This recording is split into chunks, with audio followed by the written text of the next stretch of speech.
Dan uses a phrase, you're either a runner, a jogger, or a walker. Runners are running the business. They're doing the thing. They're making the money. They're making the sales. Mm-hmm. Joggers, they're doing well, but it might not be their full time. And walkers aren't driven, typically. They're not the entrepreneurship mindset. They prefer things handed to them. And that's fine. Everybody fits somewhere. If you want to have a team within your brokerage, there's a lot of ways you could do this. Can you give us a breakdown of some numbers, like what you did the first year, second year, third year, and then now? Yes, I can. So my first year in real estate, I did...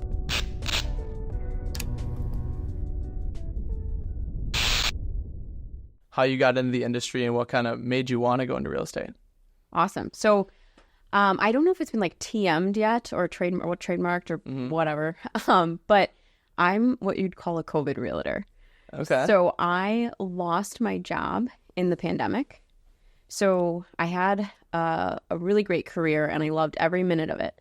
I was a sales manager for Levy Restaurants at the Harley-Davidson Museum. And I did that for 4 or 5 years. It's been a little while, so I don't remember, but 4 or 5 years. Okay.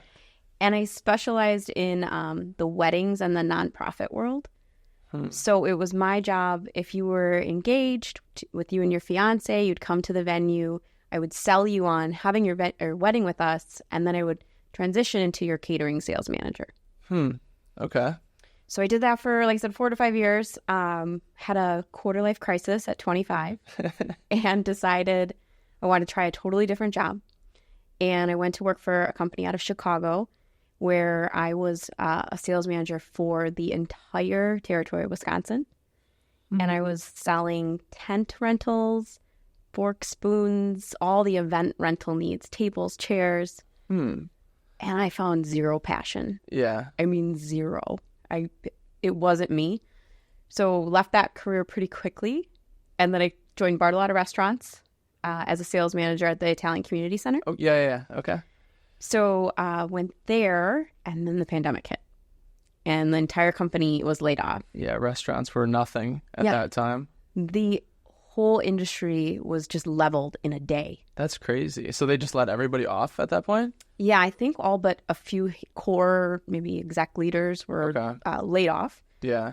And, I watched all my friends in an entire industry lose their jobs within the span of 1 to 2 weeks. Yeah. I mean, devastation. 50, 60 of my friends who are all in catering sales or florists or wedding singers. I mean, everybody just no job.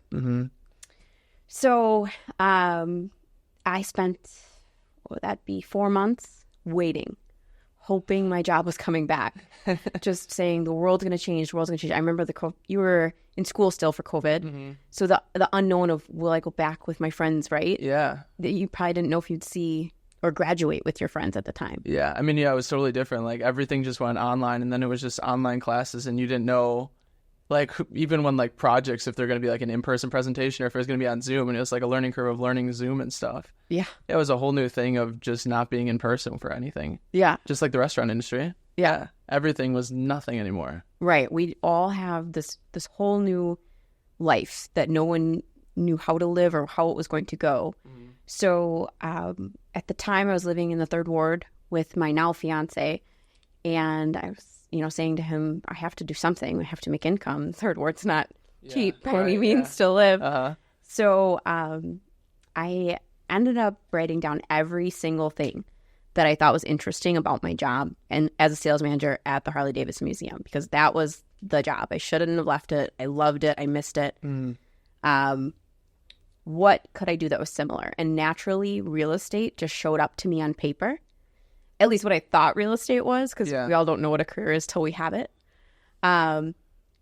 So I had coffee with my parents' neighbor. Her name is Cheryl Marcourt.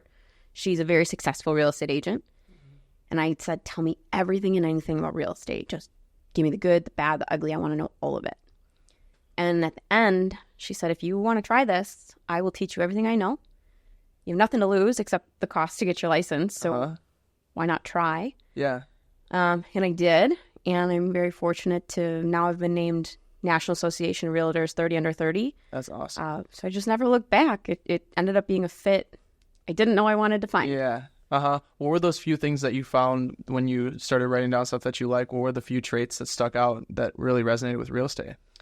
The first one, I loved doing the venue tours at Harley, welcoming the couples or the client, if it was a nonprofit, into our space, our venue, our home, if you will. Yeah. Our team has had so much pride. We really loved the Harley-Davidson Museum. I'm sure the team there now still does. It's an iconic brand, right? Mm-hmm. And it's the only Harley-Davidson museum in the world. We got to represent that. Yeah, that is cool. I mean, it still gives me goosebumps to say that. It was so cool. So welcoming someone into my home and showing them around. So to me, home tours, that's where I saw that right away. Yeah.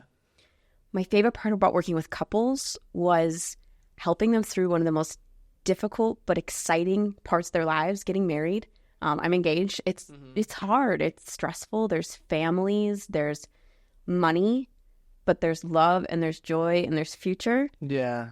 So at the time with Harley, that's what I was helping them with, was guiding them through creating that perfect wedding day. So then I saw this next step of, well, now it's their first home.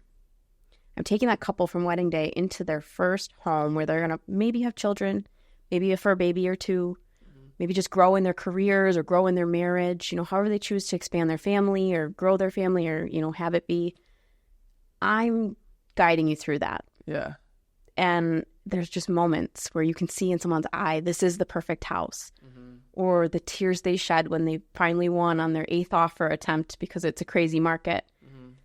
Being a part of that, it just makes my heart sing. And so I saw that on paper and I saw that possibility of being able to be that flagship for somebody in another and arguably the most expensive spectrum we ever do is house buying. So it was kind of a leap up into something with more financial responsibility. And I was really excited to take that step. Yeah, to have a new journey. You talked about having like the mentor. I feel like that's super important in the real estate industry because when you jump in the deep end, you don't know anything about real estate. Like if you just would have started on your own and not had a mentor to walk you through it. How was the experience of having a mentor and what did she really help walk through your first steps into real estate? Yeah, I think that's a really great point. And a lot of realtors who get into the business don't realize the class teaches you the contracts. They don't teach you actually how to show a house, how to get a client, how to build a business. So it is important when you go into real estate that you do find that mentor. So I was very fortunate. I've had 2 fantastic mentors in my life, and I would even say 2.5. My mentor at the Harley-Davidson Museum, her name was Annie Champeau. Annie taught me everything about a moral compass in business, how to do the right thing, why to do the right thing, really going through the judgment. At the time, I was your age. I was 22, and I was a sales manager. Okay. That's a lot of responsibility. Yeah. And I didn't have necessarily the mental maturity yet. So she guided me through and grew me into the businesswoman I am today. So I'm so thankful for that. And then in real estate, I had Cheryl Marquardt. And Cheryl taught me everything real estate, including the contracts, because yes, that licensing teaches you it, but there's so much ambiguity in real estate and you have to know everything about everything. I mean, kind of like a general practitioner, like a doctor, right? They know a lot about a lot. Yeah. And that's what we have to be in real estate as general practitioners. Right. So I'm very fortunate. She taught me contracts. She taught me how to show a home, what softwares I need. There's probably 12 you have to download the first day you're in real estate. Okay. I didn't know that. There's so many softwares. I'm sure every industry has a lot of softwares. How to get clients, how to foster clients, how to creatively negotiate, and, just how to be a genuine, caring realtor. Because realtors get this rap in the industry, right? Not everyone is in it for the right reasons. And it's the same in any industry. There's a few rotten eggs that spoil it for the bunch. So it's really important that we have mentors teaching us the importance of caring for our clients as the foremost of our business. Right. And I think that's what separates, because there's so many real estate agents in the industry. I think that's what separates a successful one between somebody that maybe is struggling to sell their first house, because you have a passion in it. Some people are just in it for the money, or they're just trying to reach for like some quick cash. But if there's a passion there and you're authentic and trustworthy and really are in it for the customer, I think that that's huge, that you need to be in it for the customer. So I think that might be a tip for real estate agents. Would you agree that people should be in it for the customer? Absolutely. And you teed me up for one of my key sayings. I know this is the first time we've met, but one of the things I say to everybody, because my mentor Annie said it to me, is you can't teach passion. You have it or you don't. Yeah. So if you aren't passionate about what you're doing the wrong thing. You need to find where that passion is, because that's what gets you out of bed every morning. That's what has you in real estate, fighting for your clients and their best interests at 11:30 on a Saturday night, where you'd rather be asleep or maybe out doing some other things. Passion is what fuels you. So a lot of younger agents put the commission and the paycheck in front of how am I going to, provide for my family, which of course is important. Yeah. But we have to take ourselves out of the equation and go higher level and look at our clients. What's good for our clients? What's best for our clients? How am I serving my community? The business will follow. Yeah. And was it for you that when you run into real estate that right away you were passionate about it? I've talked to a few people and they started a business or got into an industry, and at first they weren't passionate about it, but they just gave it a try. And then like after a year or two of learning the industry and getting experience, then they grew a passion for it. Was that how it was for you, or did right out of the gate you were passionate about it? I wasn't passionate about real estate itself. I was never a watching Selling Sunset girl. Okay. Wasn't an HGTV girl. If it's on in the background, great. But not real estate itself. My passion from day one was the client. Right. Okay. And that translated from Harley. I watched, again, these couples make such an important decision, and now I get to help them through the next important decision of life. I make a joke that I should go into divorce law at some point, because that's just the next step. But just a joke. But it was truly just the passion of helping someone through something and knowing I have the knowledge and the expertise and the ability. Yeah. That's what lights my fire, is being the sounding board with the expertise to back it. Gotcha. So some of these people that might be listening don't have a mentor yet like you did. What are your tips for them right out of the gate, like softwares that maybe that you didn't know about to get that you should be looking at, or some advice maybe on networking? We'll kind of walk through you being a mentor for the listeners. Yeah. Well, so as me being a mentor, some of the things I would recommend, if you don't have a mentor, try to find one, and look for someone that fits you personality-wise but challenges you to grow. If your mentor's not helping you grow, they're not really a mentor. There's no boss in real estate except yourself. So somebody needs to be pushing you to grow. Right. If it's not yourself, find an accountability partner.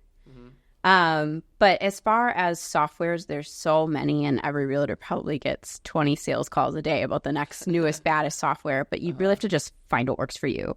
I use sticky notes. Okay. My fiance despises me because there's sticky notes all over our house, including like on our vanity in the bathroom. He's like, "Why are you taking notes in here?" I'm like, "Well, people call me while I'm doing my makeup.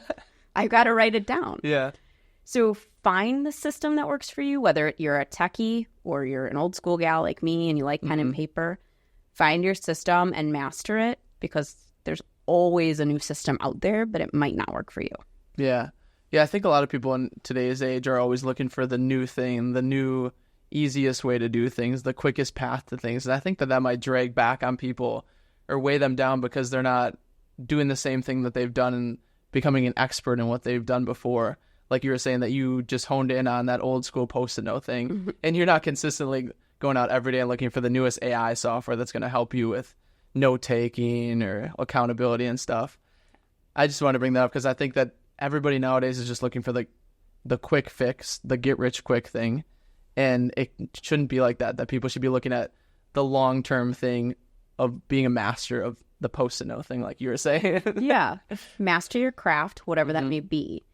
And business is going to follow. And one of the beautiful things about eXp Realty, where I work, there are many ways to make a revenue outside of real estate. So if you aren't successful at buying and selling homes, maybe you're successful of making a team and you have people that work with you, and you make money that way.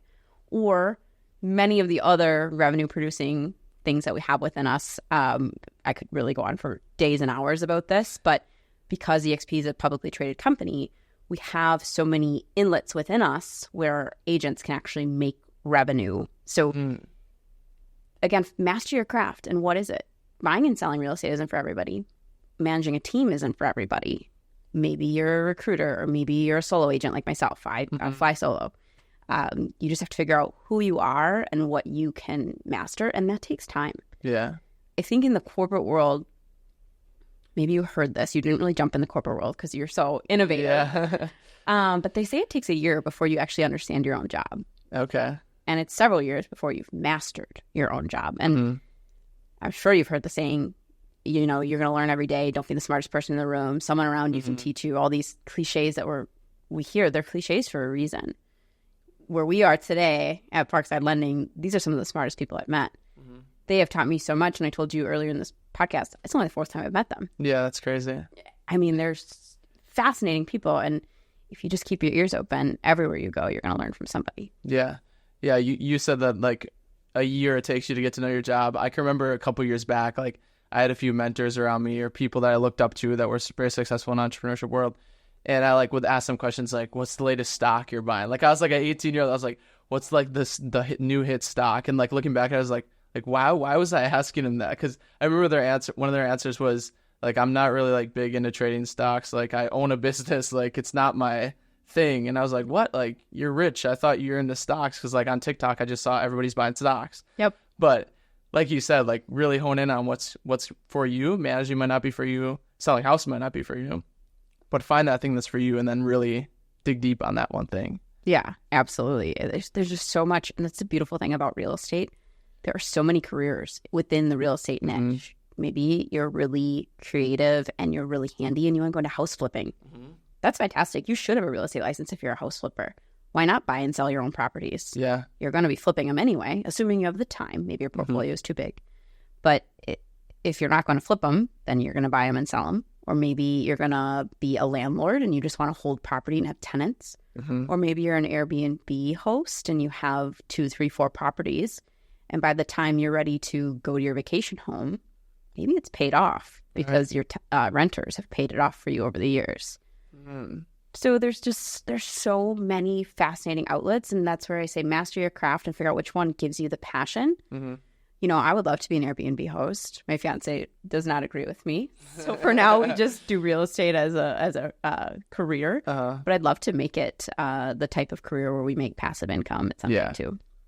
Totally. Yeah, I know a few people that are big into the Airbnb. I actually know one guy that does, I think he's like 25 places in Nashville, Tennessee. Amazing. And that's all he does right now. Yeah. Is just rent them out. And he makes a killing. I was going to say, especially Nashville, Tennessee. I guarantee you, my brother lives there. Okay. So I'm familiar with the housing market. I coached from the sidelines of him buying his condo down there. It's a booming place to be. And we are so blessed, as you know, with the RNC coming. Yeah. All the are renting everything. Yeah. Everything. That's what I've been hearing. Everything. There's rentals going up for 6-7 days for $50,000-$60,000. That's crazy. It's incredible. And right now the spotlight is on Milwaukee, so I'm so honored to represent Milwaukee and the state with 30 Under 30, just to bring all this attention. RNC is coming. DNC, unfortunately, didn't make it here due to COVID. But Milwaukee's having a renaissance. I lived downtown for 6 years, and I go down now, and I'm like, wait, this is a whole new city. Yeah. And I've only been out for 4 years now. So it's such a beautiful time to be an entrepreneur or to be relocating for work to Milwaukee. It's growing and expanding in so many ways, which I'm sure you've seen coming into your early 20s. There's lots to do downtown. Yeah. So lots to see. Yeah, everything's getting built up. I remember the Deer District was awesome during the playoff run and stuff. I feel like it's now kind of died off, but that was awesome. And there's so much stuff downtown, like you said. Yeah, and I think they're getting through the beautiful activation of the Deer District, right? They had a few trial runs, and now they've got their summer music. I believe it's Wednesday nights they're going to be doing. Okay. And they're starting phase 2. So there's that big vacant lot. Yeah, where the Bradley Center used to be. They're starting to, on the other side of the Trade Hotel. Okay, yeah, that parking lot right now or whatever. Yeah, they're going to start building that up. So this is going to happen again. And maybe, who knows, maybe Miller Park emulates this. That was in the news that they were trying to pass kind of the same concept. So we might have multiple districts within our city. And to my knowledge, unless something's changed, the deer district is still one of a kind. Yeah. Don't believe another state has created what we have. Yeah, people just hang out outside the stadium, but it's not like there's bars there, TVs playing the game, like people hanging out. Like during the playoffs, it was insane. Yes. That one year when we won. Yes. There was fireworks, flyovers with fighter jets, like everything. It was crazy. Wall-to-wall people you couldn't get through at all. Yeah. I remember we thought about taking our puppy down there. I was like, no way. Yeah, no way. It's going to get smushed. Yeah, no way. No. But what's the closest thing we have? State Street in Madison, probably? Yeah. Where it's a closed-off street. Closed off street, yeah. Yeah. I feel like that'd be the closest. Yeah. Or like a frat party in Madison. Like that might be similar where they close the street off and it's just like a party on the whole block. But yeah, the deer district's cool. That's for sure. It's so cool. And what an honor when, the businesses you've built, the business I've built, we can say, we're from Milwaukee. We get to represent Milwaukee. There is so much innovation in Milwaukee. There's so much creativity. And my favorite part is there's Midwest kindness. Yeah. I mean, you feel like a lifelong friend already. Right, yeah. We're just talking normal conversation. Exactly. And that doesn't happen everywhere. That's a Midwest thing, right? Mm-hmm. Yeah, totally. I've had 2 podcasts with people, and I couldn't believe this. They were in the downtown 3rd Ward, and they both did the same exact thing. They're both brand development agencies, and I didn't know either. I knew one of them, but I didn't know where he was. It's like they're literally right next door, and they're competing businesses, and they're just in like both successful businesses right in downtown that I would have never known about. Yeah. And it's so cool to like see those people succeeding and people that you don't know about thriving in Milwaukee too, even. Yeah. I love that you said that's beautiful. So because with eXp Realty and with my mindset, I believe in collaboration over competition all day, every day. I would much rather turn and help someone next to me grow. Totally. Because I'm going to learn through that experience. They're going to learn. And what just happened, we both got better to serve our community. Yeah.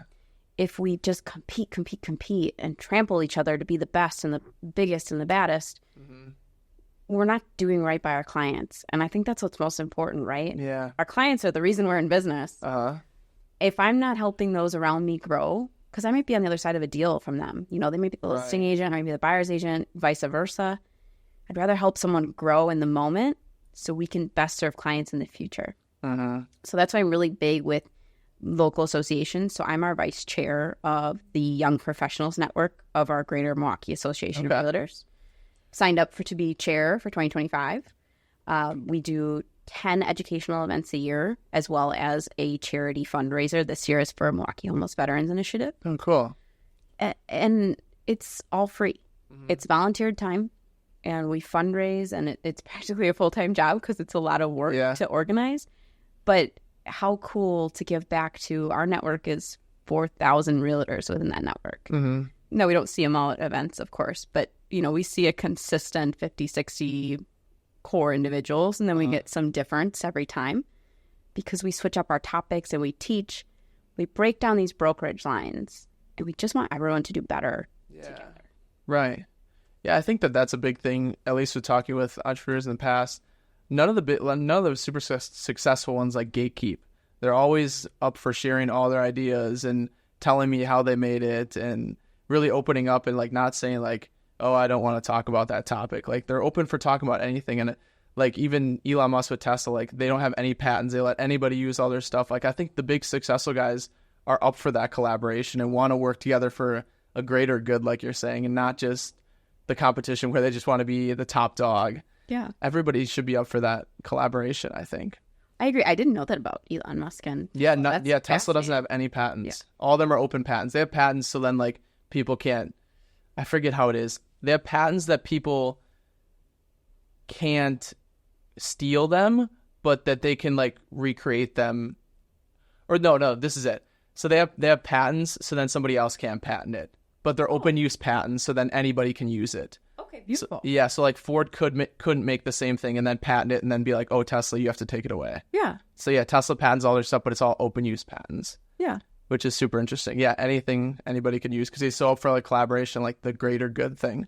Well, yeah, and like there's plenty of fantastic people, I'm sure, that work at Tesla, right? Mm-hmm. But there is also fantastic people at Google and fantastic people at pick another, similar Apple, pick something that's moving and shaking the world.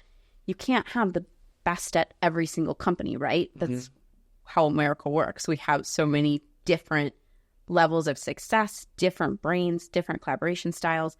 Yeah. But we are all trying to do the best for the consumer. Mm-hmm. So when we work together and we bounce ideas, what worked for you, what didn't work for you, what should I try? What am I missing? Yeah. I just did that yesterday with a realtor down in Florida. I called her and I said, hey, what are you doing in your business? What am I not thinking of?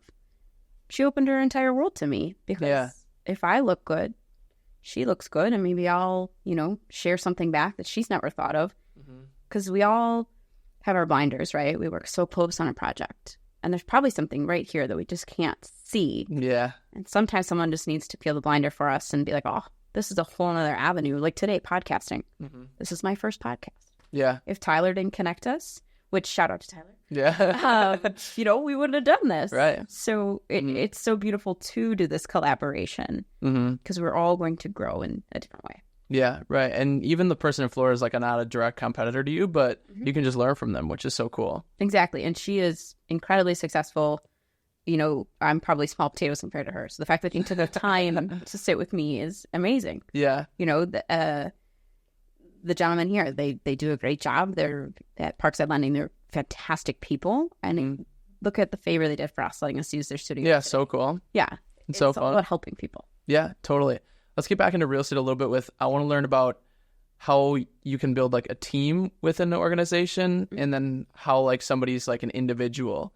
So is building a team, would that be like a whole separate business inside like, is it ESP that you work for? EXP. EXP. Would it be a whole separate business inside of EXP, or would it be you're just a team working together and you like call yourselves like Alex's group? Okay, so it gets a little complicated. So with being a solo agent, which I am, we, for the most part, all own our own companies. So I own an LLC. It's called Alex Derenne Real Estate LLC. Very creative. That brand name never sees the public, but I have to register as something. Gotcha. I'm a 1099 to EXP. Oh, really? I didn't know that. Okay. That's how it works when you become an agent with a brokerage. You're not an employee where you receive a W-2. Right. Now, this might not apply to every single brokerage out there. There's lots of unique models I may not be aware about. But the typical is that agents are 1099s to the greater brokerage. Okay. We have to belong to a brokerage unless you have a broker's license. Right. Then you can be off on your own. If you want to have a team within your brokerage, there's a lot of ways you could do this. So Alex Derenne Real Estate LLC could have 1099s under that. Or those 1099s could be under EXP and we just have some sort of team agreement. Okay. Or there could be what a lot of people, including myself, are considering forming, which are collectives where we're just collaborators and we just run alongside of each other. But we don't necessarily work for one another. Right, yeah. And that's I think, a beautiful model in itself. But the beautiful thing about real estate is there's no one answer. It's what does your brokerage allow? Because every brokerage has rules and you have to follow. But you could create whatever sort of team structure you really want and make sure your brokerage approves it. Okay. Typically, in a standard real estate team, you have a team leader. Some companies call them a rainmaker. Those are your big bad producers. They make a lot of sales. Okay. And they're very attractive to the public.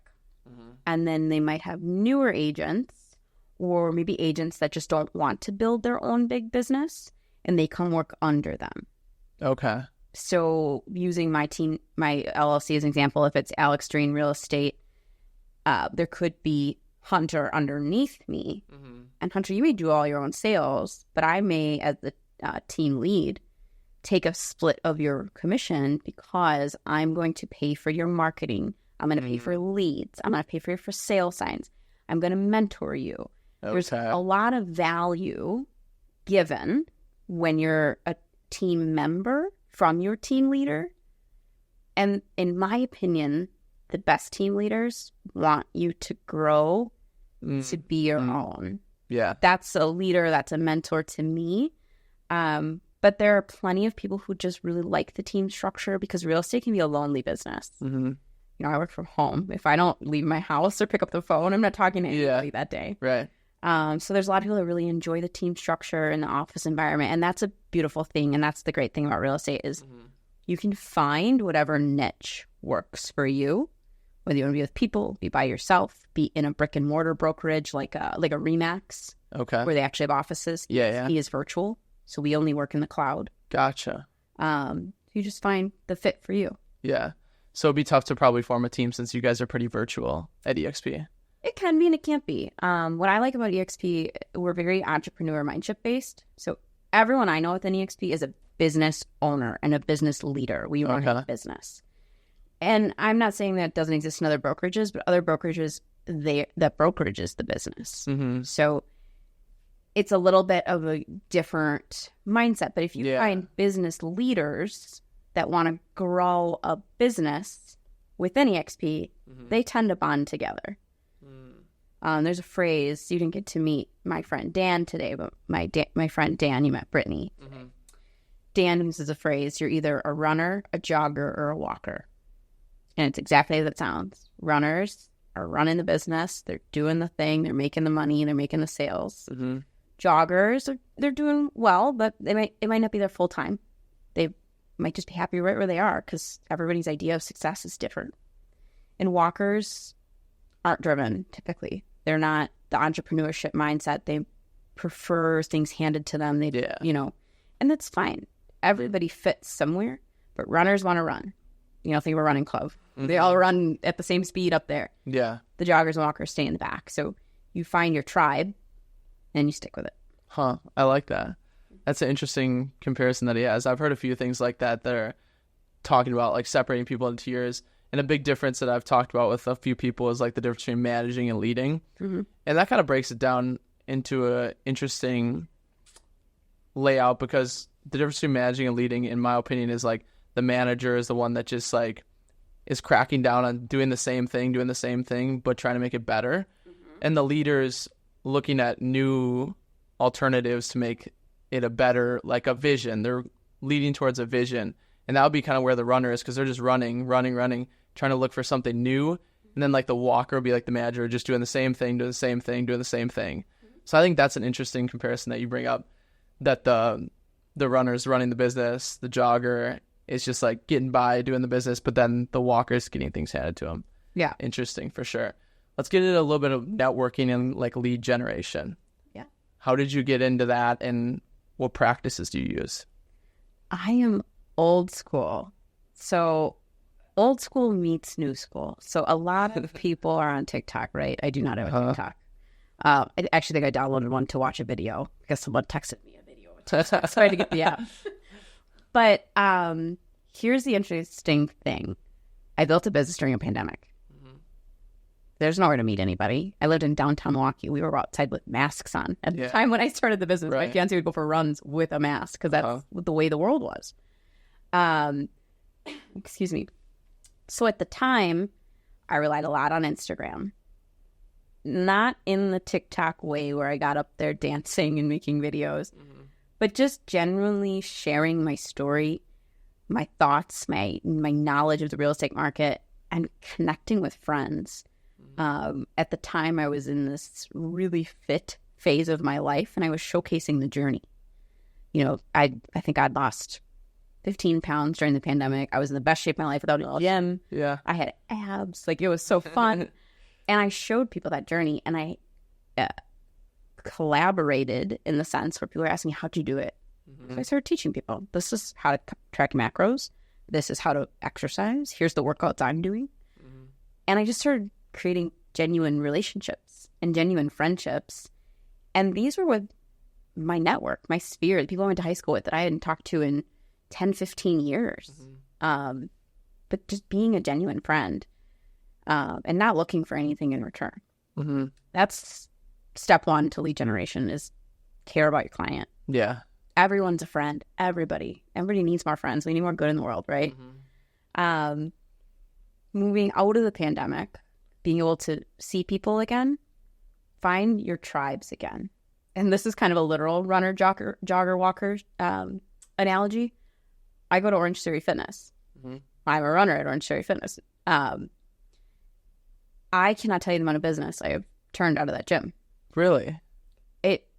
hands down launched my career into success because I made so many friends there. Those people are in my specific gym, and I'm sure many other gyms, but those people are incredible. They're all different ages. I have friends who are 21.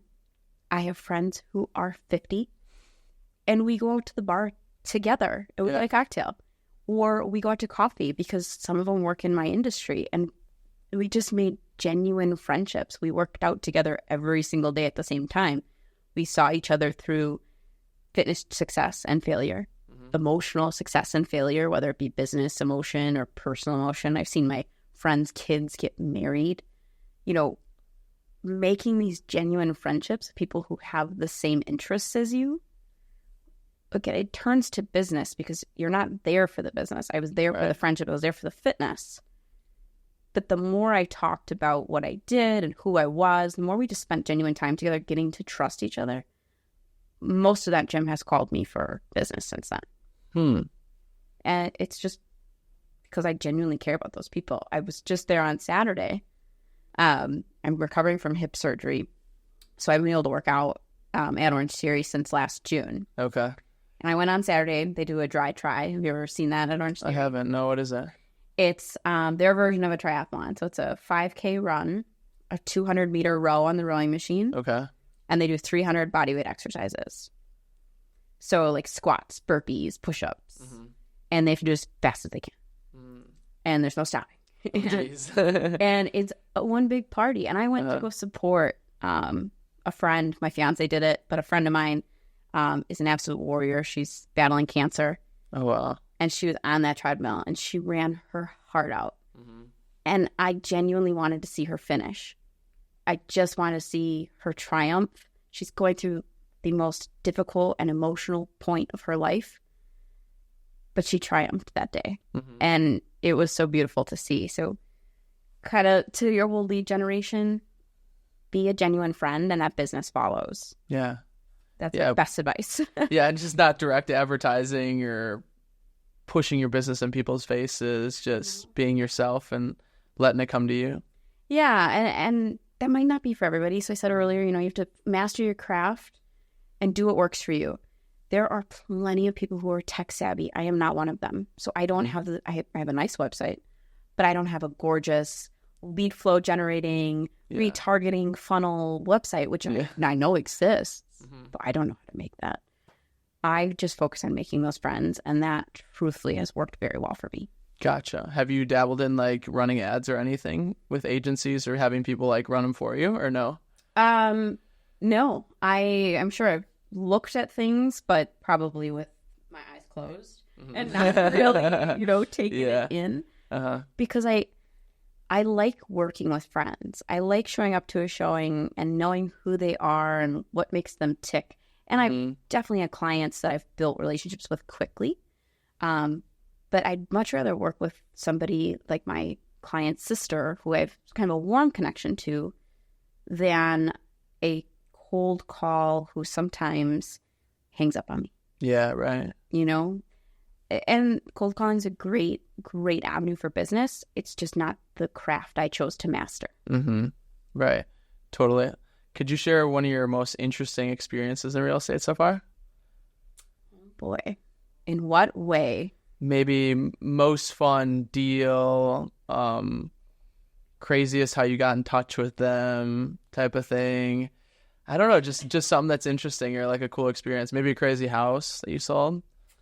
Okay. A small but fun, small world, like we're in the Midwest, right? Yeah. I received a lead from Zillow. So I have dabbled with Zillow leads. Realtors who are listening will understand it's a pay-to-play software where anytime you click connect me to an agent, the agent who's going to answer the phone has paid Zillow to talk to you. Okay. So I dabble in that now and then. And I picked up the phone, and a woman at the other end was trying to buy a horse farm for her daughter. Okay. Fantastic.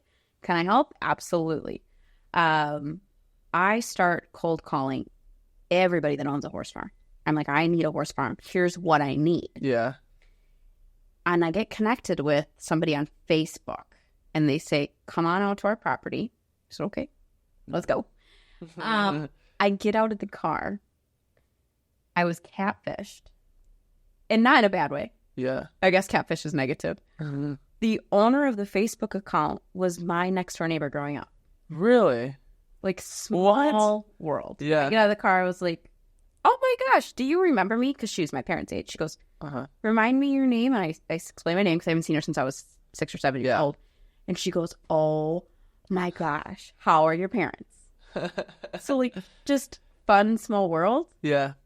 Just from a Facebook catfish, in quotes. Mm-hmm.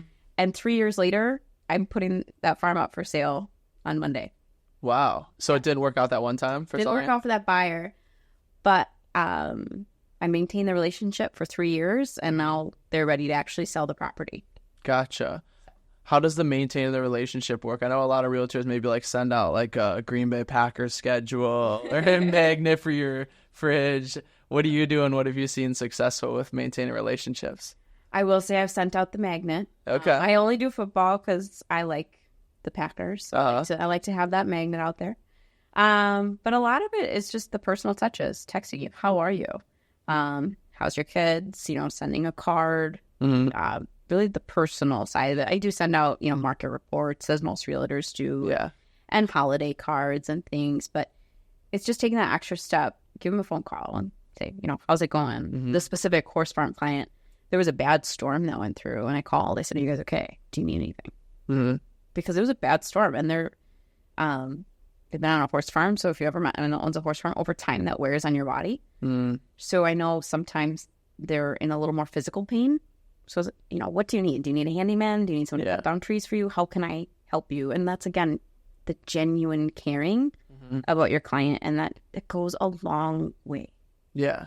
Do you ever, I know some realtors might do this where they specialize in like one niche market, like just lake homes, just luxury homes. Mm-hmm. Have you looked into that, or do you specialize in a specific niche market, or are you all over the board? Horse farm, small house, mansion, everything. I'm still a bit all over the board. I'm closing year 4 in real estate. Okay. So I wouldn't say I rule out business yet.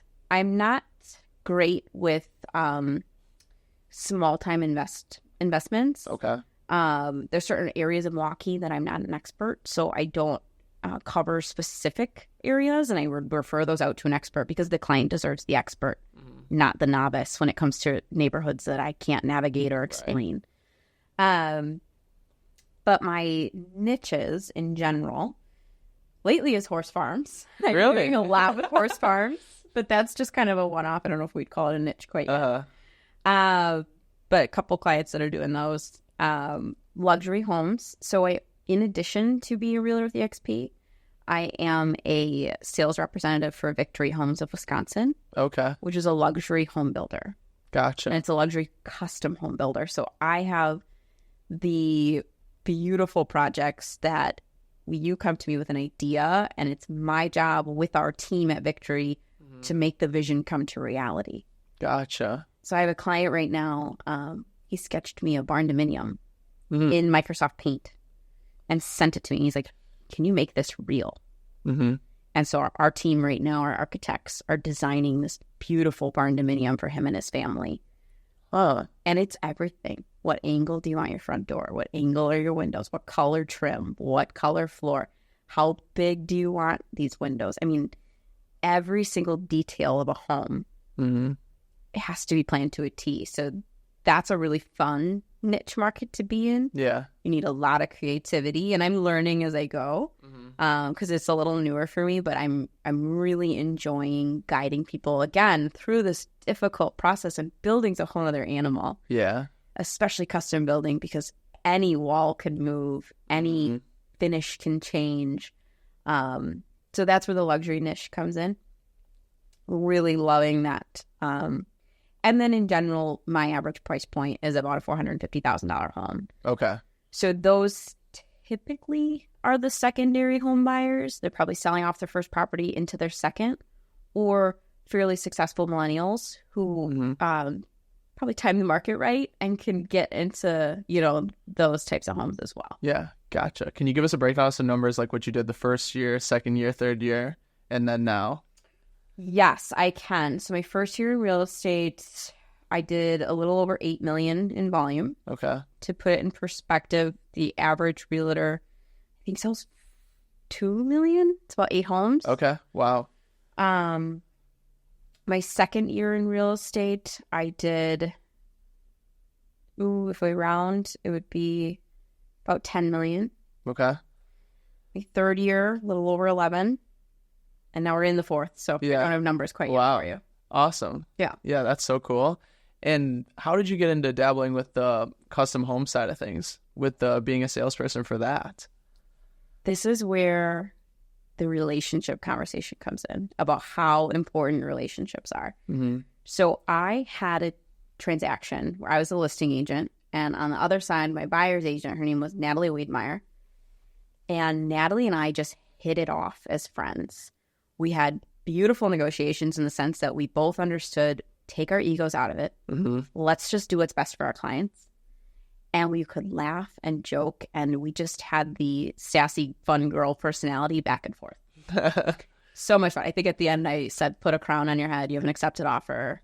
So proud of you. Like, we were just goofing around. I mean, we did serious business, but her and I could goof around. Mm-hmm.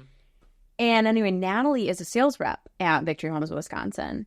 So she recommended to the team that they take me for an interview and see if I would be a good fit. Because the construction world's a fun world. We're all very professional, but we all have a great brash sense of humor. We can't do some dirty dad jokes and things. You're not going to fit in the construction world. So it's just this beautiful, fun team. And I'm so fortunate that they saw me as a fit and were willing to take me on, knowing I'd never built my own home and needed to really learn the entire process. So I have a beautiful team of, I think we have 12 total reps, if I counted really fast. Okay. Plus 2 fantastic, a sales manager and sales director, who are just amazing at teaching and making sure that I get the value I need to take to the clients. Gotcha. Are realtors brought in for like those new construction homes, or would you guys just be involved with buying the lot then? Realtors can be. So there's a couple avenues. So realtors in general should be helping buy the lot. Mm-hmm. As far as realtors being involved in the new construction process, if you're buying a spec home where it's already built, absolutely realtors should be involved, because that's a purchase contract. That's right. You're selling real estate. A new build, if the client already owns their own land, the land is the actual real estate. So the rest is just a item for sale. The house is an item. So you don't necessarily need a realtor at that point. Now, we at Victory Homes are a realtor-friendly builder. So if the realtor brings us their client, they, of course, get a referral fee. Okay.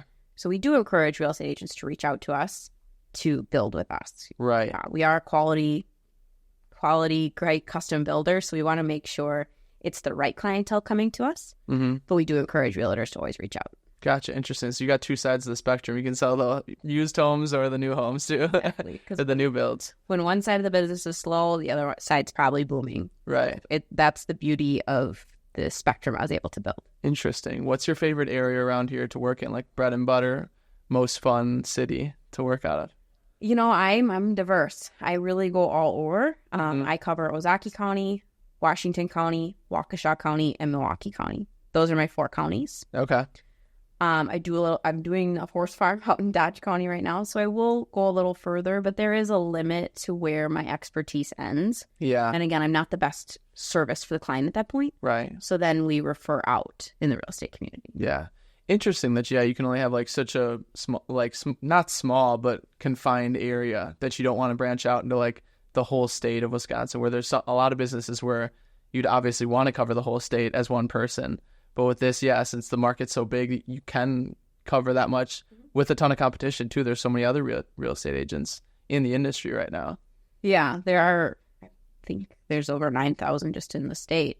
That's crazy. Don't quote me, everyone, on that. I might not be exact. I think that's right. But that's a lot of people, yeah. It's a lot of people. And my vision for the future is anchoring people like myself throughout the state. And we are a collective. So there's a Green Bay Alex Derenne. There's a La Crosse Alex Derenne. There's a Madison one. And we all can send clients to each other because I'm not going to drive to La Crosse, Right. show a home. I'm not even in their MLS. I don't have access to seeing what's for sale. It's just, and again, serving the client, right thing to do. I went to college in La Crosse, so maybe I could sell. Maybe I could sell La Crosse, but I'm not going to. So having that partnership, again, we're not competing, helping each other. That's my goal. Gotcha. All right, let's wrap the podcast up with, I'm going to come up with 5 questions off the top of my head. So favorite restaurant to eat at around here? Favorite restaurant to eat. Have you been to Saffron in Milwaukee yet? No, I've heard of it. My sister likes it there, I think, actually. I've never had Indian food before. This blew me away. Really? Oh my gosh. It was amazing. Beautiful craft cocktails, beautiful food. So if you're not into Indian, I'm going to give a plug for Lupe and Iris, where Top Chef was filmed. Okay. That's also fantastic and very amazing. Gotcha. Favorite activity to do in the summertime?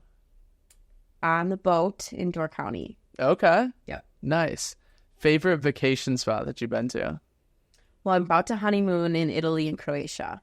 So Ooh. we're going to put those on there. Yeah. You've never been to either of those before? I've been to Italy, but not the part we're going to. Okay. So we'll be on the Amalfi Coast. Gotcha. That's going to be new for me. Gotcha. All right. Dream purchase. Could be a house, car, something that you dream to purchase. I would have, if not a gorgeous home that I would love to custom build, I would do a private jet so I could fly anytime. Yeah. Yeah, that's mine too. Private jets are so awesome. Yeah. I feel like that's so sick. I've talked to some people that like could afford one. Yeah. And they're like, it's just not at the deck of cards though for you, because, or for like a lot of people, because it doesn't make sense unless you're flying like 3 times a week for business. Yeah. To own one. Like you just have to be traveling so much to like make it worth it. Yeah. For the amount of money. But they're sick. It's not. I mean, I know we're wrapping, but like just a fun, quick story. I was once stranded. I was coming home from Europe and I was stranded. And so I called a private jet company just out of curiosity to see if I could get home. Yeah. And it couldn't. But long story short, I ended up getting a sales rep who would consistently check in with me to try to book vacations. What? And I was 22. I was like, oh, I'll take the call. Yeah. And I was quoted $25,000 to fly from Milwaukee to Nashville. And I was like, well, that's crazy. Yeah, that's an hour and a half flight. Yeah, I was like, we don't need to call me anymore. Jeez, yeah, the charters are so expensive. I mean, if you own it, then the operating costs, hiring the pilots, like it adds up. Yeah, but I would do like a Kylie Kardashian situation where she rents it out. Yeah, just charter it out. Yeah, that's what I would do. Yeah, for sure. All right, last question. Okay. Advice for young entrepreneurs or somebody that's just getting into the real estate business. As tough as it is to hear, be patient. Master your craft. Study, learn, talk to as many people as you can, and never be above a learning opportunity. I like it. Very nice. Awesome. Thanks for doing it. That was fun. Yeah, thank you. This was so fun.